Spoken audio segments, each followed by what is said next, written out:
Donc, je vais vous parler de l'examen du rachis au premier trimestre. Ok. Donc, l'examen du rachis au premier trimestre.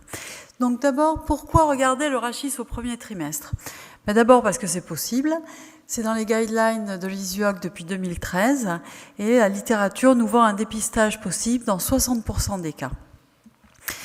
C'est une malformation fréquente. Selon le registre Romera, on a une prévalence du spina bifida qui est aux environs de 1 sur 2000. Et puis les conséquences sont graves, on est dans le polyhandicap, ce qui explique les 85% d'IMG. Également, le diagnostic et le pronostic peuvent être confirmés avec certitude au début du deuxième trimestre. Vous voyez ce fœtus ici. On voit très bien l'aplatissement des os frontaux, le rachis, le cervelet engagé avec la malformation d'Arnold-Chiari et l'ouverture du tube neural de L3 à S2. Le diagnostic est posé. Avant 2000, on savait faire ces images puisqu'on dépistait la majorité des spina bifida sur alpha-fétoprotéine augmentée avec les marqueurs sériques du deuxième trimestre.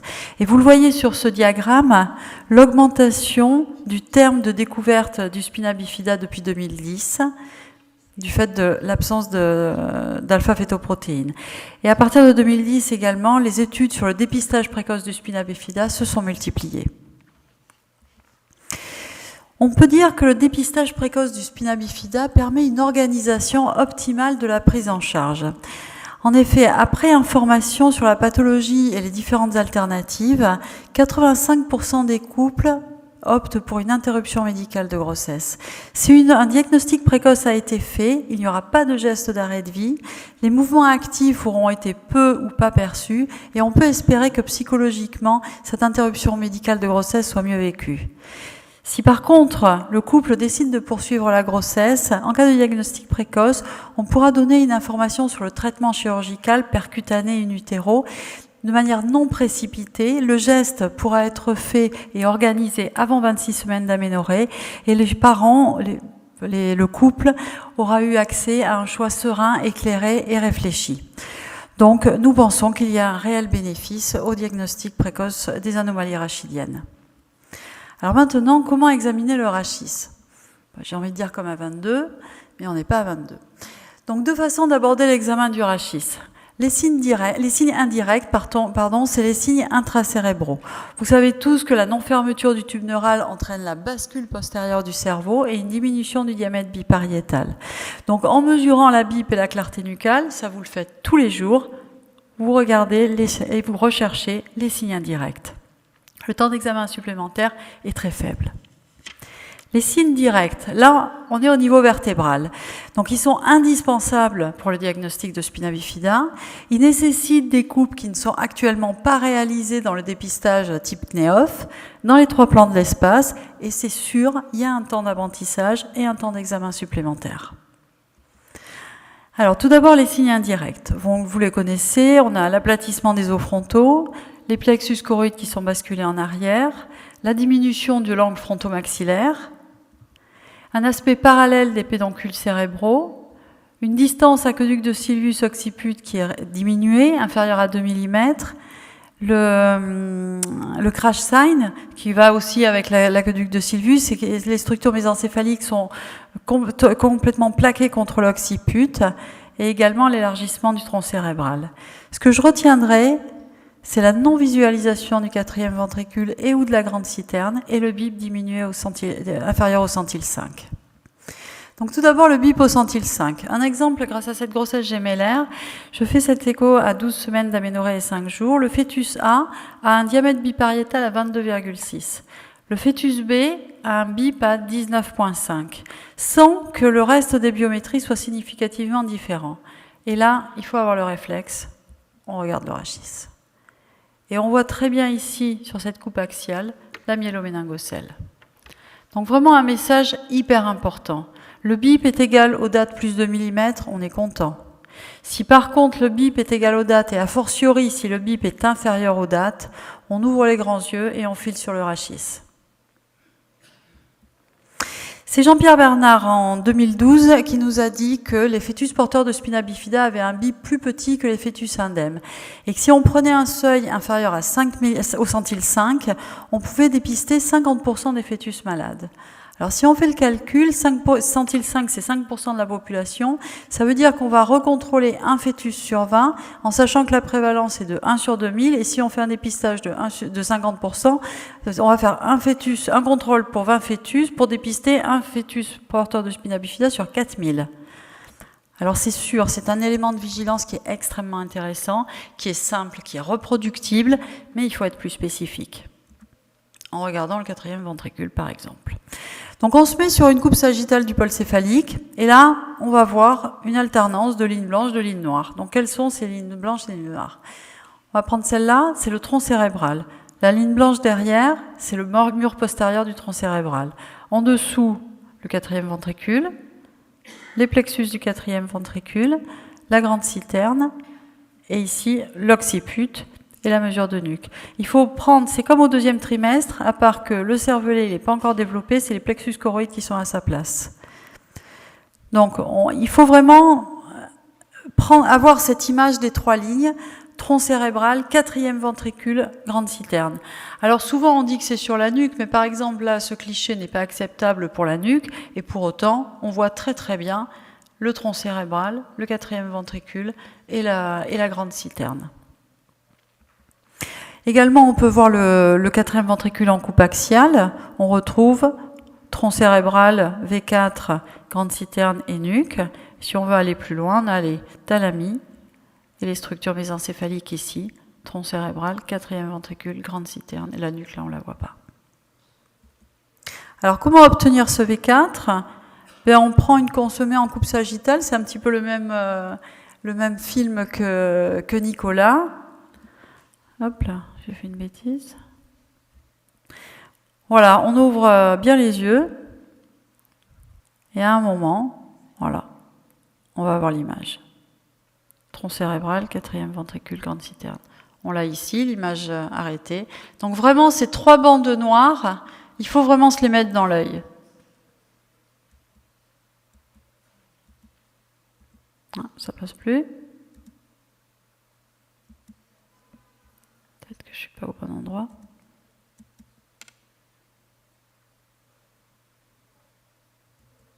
Voilà, on va travailler. Donc, quels sont les clichés où le 4e ventricule est normal ? On va compter les bandes noires. Hein.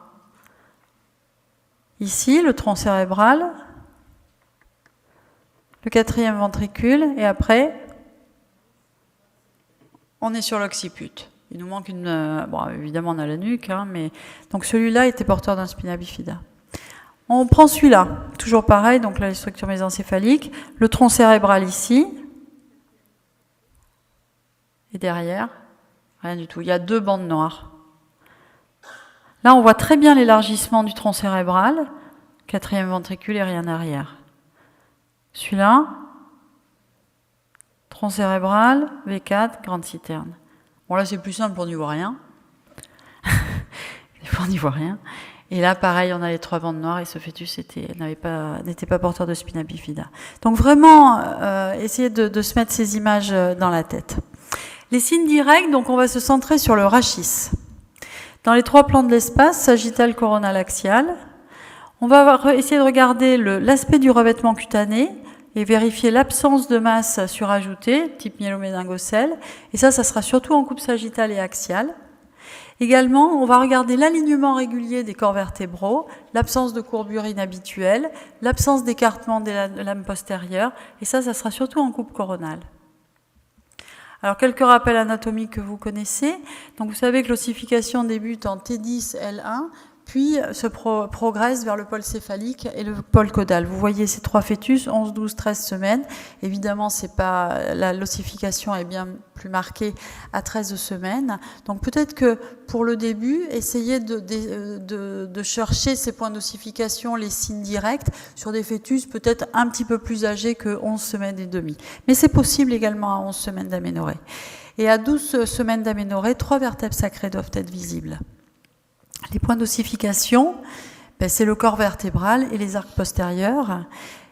Donc on voit très bien ici sur ce film, là on part sur les ailes iliaques, au centre le corps vertébral et latéralement les arcs postérieurs. Je pense qu'on voit les points ischiatiques ici. Donc là on voit très bien ici les points d'ossification du corps vertébral et là les arcs postérieurs.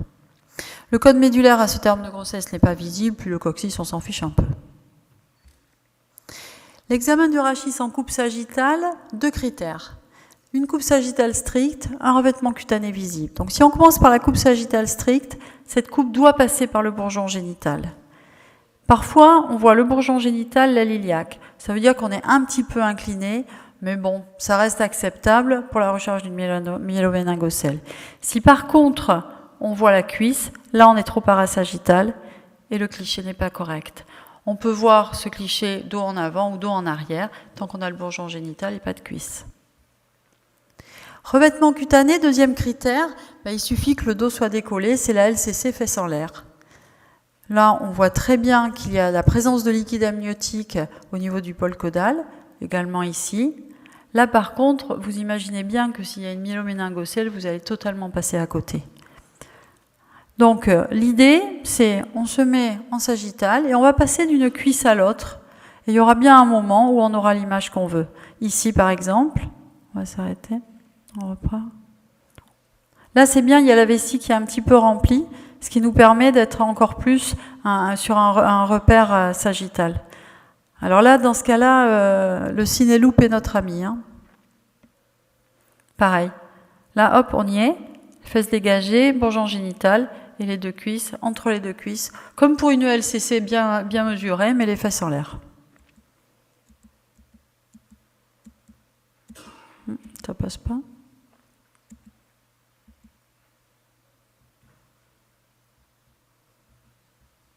Voilà. En cas de pathologie, il faut bien savoir que c'est pas forcément toujours évident et c'est malheureusement souvent retrouvé a posteriori. Ici, sur une image de Fabrice Atoub, une irrégularité du revêtement cutané qui est assez visible.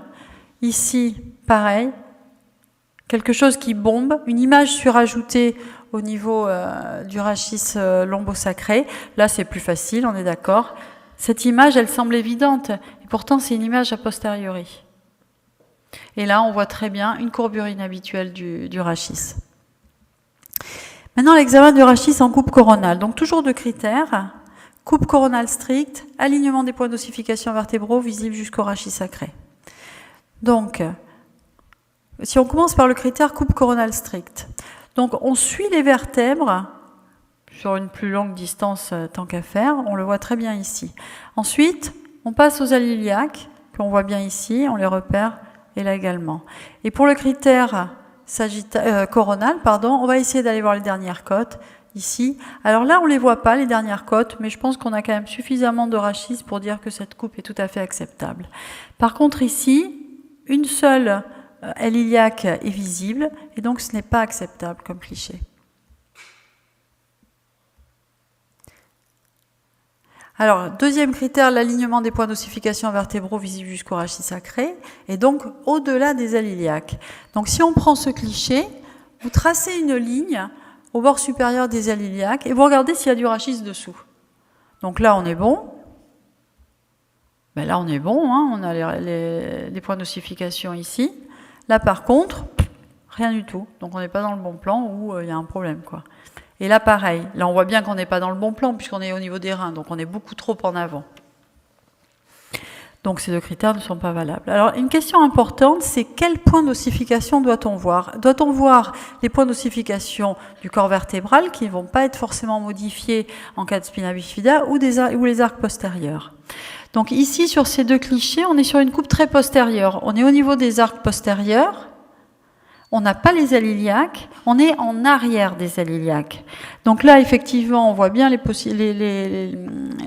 points d'ossification des arcs postérieurs qui ont une orientation qui est tout à fait correcte, mais pour les critères de visualisation et de dépistage, cette coupe nous semblait un petit peu trop difficile, avec des repères pas assez marqués. Et donc nous avons préféré retenir l'autre coupe Parce que de toute façon, pour avoir cette image ici, il va falloir un petit peu regarder le rachis. L'important, c'est porter attention au rachis. Là, les arcs postérieurs. Donc, comment obtenir?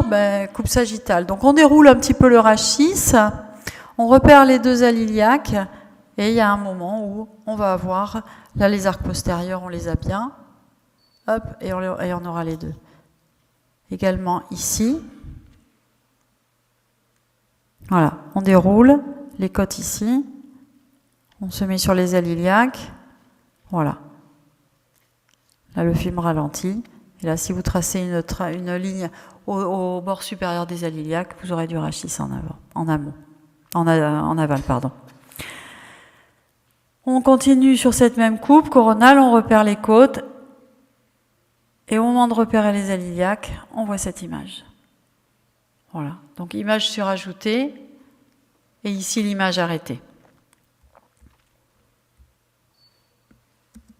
J'ai un problème pour faire passer mes diapos.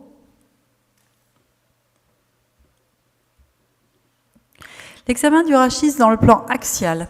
Donc là, vous comprenez bien que ce n'est pas un niveau de coupe, c'est vraiment un balayage axial, et on va s'assurer qu'il n'y ait pas de masse surajoutée type myéloméningocèle. L'ouverture des arcs postérieurs, c'est un peu théorique à ce terme de grossesse. Alors c'est plus facile si le dos est antérieur, mais globalement, ce balayage axial avec un revêtement cutané dégagé est difficile. Alors sur ce film, on le voit bien. Moi, j'essaie de le faire tous les jours et franchement, c'est difficile. Je veux pas vous saper le moral, hein. Par contre, il est hyper intéressant. Et là, on voit très bien ici la myéloméningocèle. Ici, sur l'image arrêtée. Il est particulièrement informatif sur les spina bas situés, mais il est difficile du fait, parce que souvent les fesses sont plaquées contre la paroi, et pour avoir vraiment un balayage, c'est quelque chose d'assez difficile qui, en dépistage, me semble un peu compliqué et un peu trop chronophage. En conclusion, l'examen du rachis et le dépistage du spina bifida au premier trimestre me semble être un des challenges principaux des années actuelles et à venir. Pour cela, plusieurs cordes à notre arc, les signes indirects. Donc ils font partie de notre examen habituel. Ils nécessitent juste de la vigilance. Je mesure la nuque, je regarde le V4. Je mesure le bip, est-ce qu'il est inférieur au centile 5? Je mesure le date, à ce moment-là, ça prend 2 minutes. Est-ce que le bip est inférieur au date? Et la visualisation du quatrième ventricule. Les signes directs, c'est sûr, ça nécessite un apprentissage. Ils allongent la durée de l'examen, mais ils sont essentiels au diagnostic. La coupe sagittale, mine de rien, vous la faites tous les jours. C'est la mesure de la LCC et on attend qu'il lève les fesses. La coupe coronale, effectivement, ça nécessite un apprentissage. Pour vous aider, une étude collège est à venir, FAIR 45-84, c'est faisabilité de l'étude du rachis au premier trimestre, et c'est à venir. On est en ce moment en train, un peu bloqué par les autorisations, CNIL et autres machins, mais ça va venir et on va y arriver. Je vous remercie.